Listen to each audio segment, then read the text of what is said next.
Welcome. बहुत बहुत स्वागत है आपका हमारे यूट्यूब चैनल दिवस प्रकार में। इंडियन पोस्ट रिक्वायरमेंट की जो 38,926 जीडीएस अर्थात ग्रामीण डाक सेवक की पद आ गई है आपका।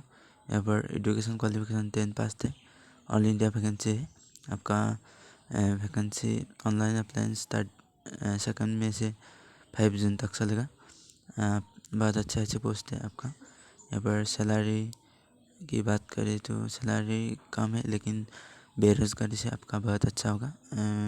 कोई भी रोज़गार नहीं है तो आप कोई कमा नहीं सकता, इसलिए आपकी 15,000 20,000 भी बहुत अच्छा है।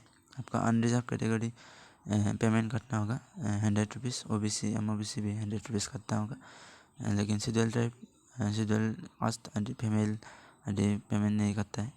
आपको अप्लाई करना है। मैं डिस्क्रिप्शन बॉक्स में लिंक को डाल देंगे। यहाँ पर जाकर अप्लाई करें और ऑफिशियल नोटिफिकेशन भी डिस्क्रिप्शन बॉक्स में दे दूँगा।